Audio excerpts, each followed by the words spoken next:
On a warm December afternoon in 1945, 5 Navy bombers lifted off from the Florida coast for a routine training flight. 2 hours later, they were lost. Their compasses useless, their leader convinced the ocean beneath him was somewhere it wasn't. By nightfall, all 5 planes were gone.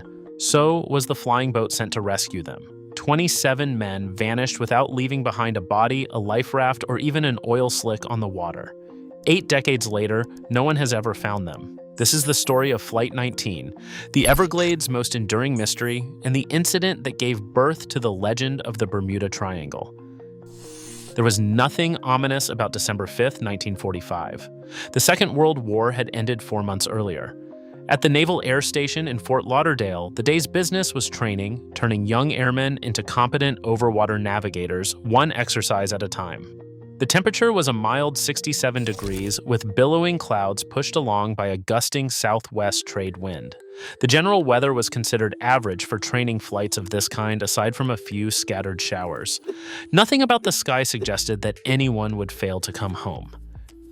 At roughly 2:10 in the afternoon, 5 TBM Avenger torpedo bombers rolled down the runway and climbed into the Florida sky. Collectively, they were designated Flight 19.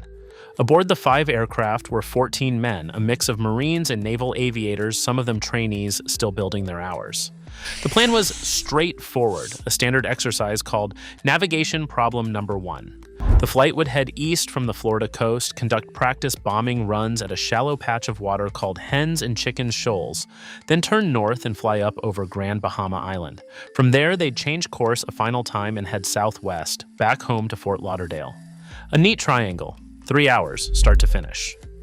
Leading the flight was Lieutenant Charles C. Taylor, and on paper he was exactly the man you'd want in charge.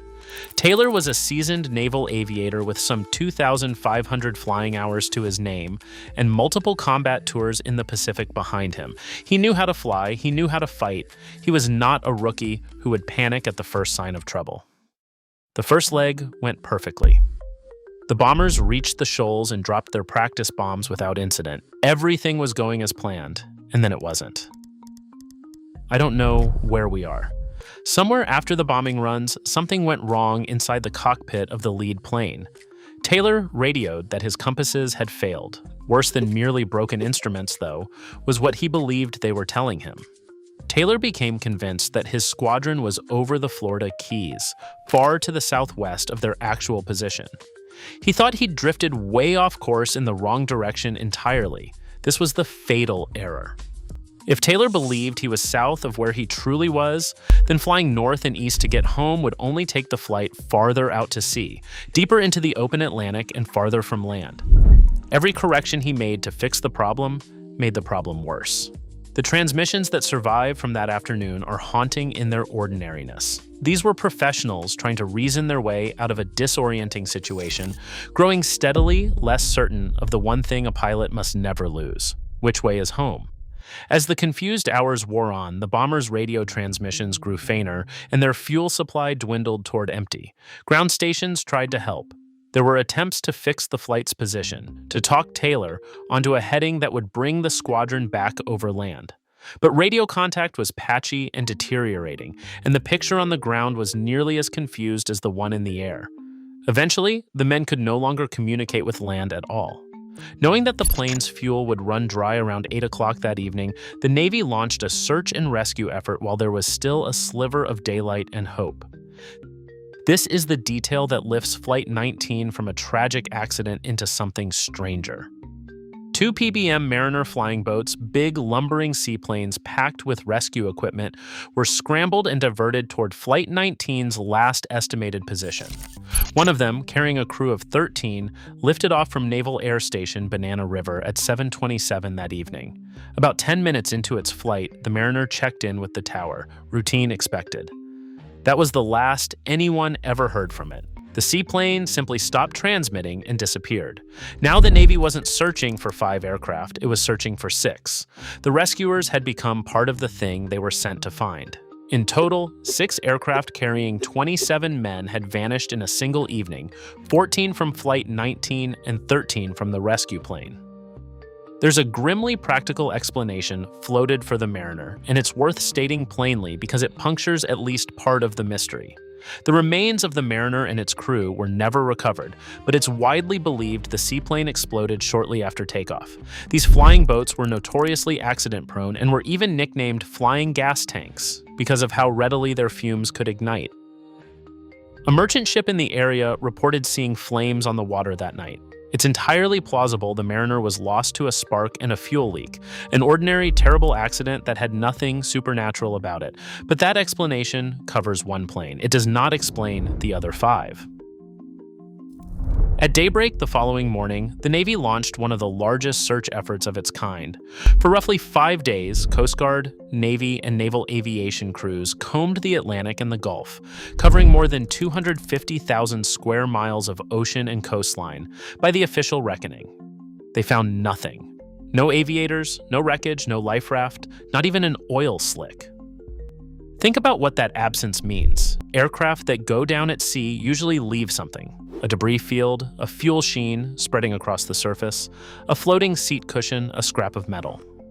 Search crews are trained to read exactly these signs. And across 250,000 square miles of intensive searching, in waters the Navy knew well, there was simply nothing to read. The Navy convened a board of investigation. It too came up empty. The final report reached for a phrase that has echoed through every retelling since. The cause was listed, in effect, as reasons unknown. It was this official shrug, a professional military body unable to explain the loss of 6 of its own aircraft, that helped earn Flight 19 its other name, the Lost Patrol. For a few years, Flight 19 was simply a painful Navy tragedy. Then it became something else entirely. In the 1950s and 1960s, writers began stitching Flight 19 together with other unexplained losses of ships and planes in the same broad region of the Western Atlantic. One corner of that region brushes right up against the Florida Everglades. The pattern they claimed to see, vessels and aircraft vanishing without explanation in a roughly triangular patch of ocean between Florida, Bermuda, and Puerto Rico, got a name that would become one of the most famous phrases of the 20th century: the Bermuda Triangle. Flight 19 wasn't just an example used to build that legend, it was the cornerstone. The story of the Lost Patrol, experienced pilots, clearish skies, a war freshly won, and then total inexplicable disappearance was the perfect seed crystal. It had everything a mystery needed: competence that shouldn't have failed, an official verdict of reasons unknown, and no bodies to force the story to end. From there, the theories multiplied to fill the vacuum. Some were sober, some were spectacular. They have ranged over the decades from magnetic anomalies and freak weather to secret government experiments and even alien abduction. Where hard answers are scarce, imagination rushes in. And the Everglades sits right at the edge of all of it. The vast, swampy, half-mapped wilderness at the corner of the triangle, a place that has swallowed its own share of people and planes over the years. If any 5 aircraft were going to disappear and never be found, the folklore says, this was the corner of the map where it would happen. Strip away the triangle mythology, and most serious historians land on an explanation that is less thrilling, but far more human. The chain of events that most researchers reconstruct goes something like this. Taylor's compasses malfunctioned, or he lost confidence in them, which amounts to the same thing. Disoriented, he became convinced he was over the Florida Keys and needed to fly northeast to reach the mainland. In reality, he was likely well to the northeast already, out over the Atlantic. Flying toward home on that mistaken assumption pushed the squadron farther out to sea rather than back toward land. As dusk fell, the weather over the open Atlantic worsened, the seas grew rough, and radio contact degraded. The 5 bombers, low on fuel and lost in darkness over deep water, would eventually have had no choice but to ditch. A TBM Avenger, hitting rough seas at night, out of fuel, offers its crew very poor odds. And once those heavy aircraft sank into deep Atlantic water, the ocean did what it does. It closed over them and kept them. That accounts for the total absence of wreckage. Deep water, rough seas, nightfall, and planes that sank fast and whole rather than breaking apart on the surface, it's a recipe for leaving no trace at all. No conspiracy required. Just bad compasses, a fatal misjudgment, gathering darkness, and the sea. It is, in its way, a sadder story than the supernatural one. 27 men were lost not to a cosmic anomaly, but to instrument failure and human error, 4 months after surviving a world war. If the accident theory is so tidy, why won't the mystery die? Because a few strange threads still dangle, and mysteries live in their loose threads, the wreckage that might or might not be theirs. Over the years, various discoveries have teased the possibility of a resolution. In the 1960s, and again with a torpedo bomber cockpit reportedly found in 1989, investigators have wondered whether Avenger wreckage recovered in or near Florida, including, in some accounts, in the Everglades itself, might belong to the Lost Patrol. One line of amateur investigation noted that Navy archives showed no record of a TBM-3 Avenger crashing between 1944 and 1952 other than Flight 19, which some took as support for the idea that a given wreck could be one of the missing planes. None of it has ever been confirmed as belonging to Flight 19. The planes remain, officially, unfound. The telegram from a dead man. The strangest thread of all involves crewman George Peonessa. A few weeks after the disappearance, his family received a Western Union telegram sent, supposedly, from a naval air station, bearing a message that he was alive. It was signed with a family nickname, Georgie, that his relatives insisted only close family knew. The Peonessa family reportedly cherished the telegram for decades as proof that their son had somehow survived the crash and then, for reasons no one could explain, chosen to vanish from the face of the earth. Most researchers consider the telegram a cruel hoax, but a museum docent who examined the case admitted she couldn't be entirely certain, precisely because of that intimate nickname. The half-century obsession. A Florida lawyer named Graham Stikelether spent roughly 50 years of his life trying to get answers about Flight 19 and came away with very little. That's the gravitational pull of this case. It draws serious, patient people into decades of searching and gives almost nothing back.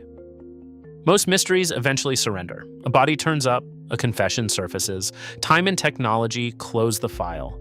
Flight 19 has resisted for 80 years. It has the two ingredients that keep a mystery permanently unsolved: a total absence of physical evidence and an official verdict, reasons unknown, that reads like an admission of defeat from the very institution that should have had the answer. The likeliest truth is almost certainly the mundane one: malfunctioning compasses, a disoriented leader, worsening weather, and deep water that keeps its secrets. That explanation is quietly convincing, and it's probably right, but probably isn't certainly. And so, at the edge of the Everglades, where the swamp gives way to the sea and one corner of a legend touches the Florida coast, 27 men are still out there somewhere, 5 bombers and a rescue plane that flew into a clear December afternoon and never came back, leaving behind a question the ocean has never once answered. Thanks for watching National Park Mysteries.